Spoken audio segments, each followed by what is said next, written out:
Kí màmá ìṣe torí mo dára. Ọmọọba Kayode Yínká Oyewole, ọmọ bàbá Matthew Oyèbíyì Oyewole àti màmá Felicia Àdùkẹ́ Oyewole tagbolé ọba olóore nílùú Aágba níjọba ìbílẹ̀ Borípẹ́. Ẹ kú oríire o. Ọjọ́ ìbí ṣe pàtàkì ó ṣe kókó.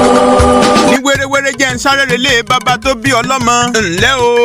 Ọmọọba Kayode Oyewole. Àgbà ò gẹ fìlà jíjó aró. Aró tí bàbá yín jó gbẹrú. Fìlà tí wọ́n gẹ̀gẹ̀gẹ̀ gbẹ̀bùn ń bẹ́bùn pàtàkì lóbìnrin rọ̀gbọ̀dọ̀. Ẹ̀yin lọ́mọ ẹlẹ́kọ̀ọ́ àjípọ́n. Ẹ̀yin lọ́mọ alákàsù bàǹbà tí rẹ̀ mọ́lẹ́bi. ń bá gba ni wọ́n ti tẹ́ pẹpẹ àkàsù ẹ̀kọ́. Congratulations on your birthday today. Ọmọọba Kayode, aláṣẹ iléeṣẹ́ Amurit International Limited, ẹ̀gbọ́n Ṣẹ́gun, Fẹ́mi, Yẹmí, Kẹ́mi, Fúnmi, Bùnmi, Bùkọ́lá àti Abíọ́dún Ọmọlẹ̀yẹ. Kì í ṣaṣáájú lásán, aṣáájú tí fẹ́nifẹ́re fúnni lóúnjẹ àjẹdálẹ́ làbá máa pè é. Bàbá tí ń tọ́jú ọmọ, ọkọ tí ń ṣèké aya, aláàánú mẹ̀kúnnù tí ń fohùn ìní bọ̀wọ̀ fàdẹ́dà. Ọmọọba Kayode Oyewole, ẹ kú ayọ̀ orí kádùn o. Lórúkọ mọ̀lẹ́bí Uto ni Dr. Nicholas àti Jennifer Uto ń kí yín kú ayẹyẹ orí kádùn 60 ọdún lókè èèpẹ̀. Lónìí ọjọ́ ajé ọjọ́ 23 oṣù kẹfà 2025 ọdún àti 5 lẹ́yìn ikú olúwa wa. Ọdọọdún làárọ̀ rogbo, ọdọọdún làárọ̀ àwùsá,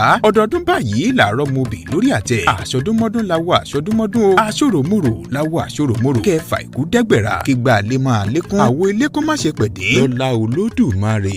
Ọlọ́jọ́ ìbí bàbá ẹ̀yọ̀ ó kú oríire.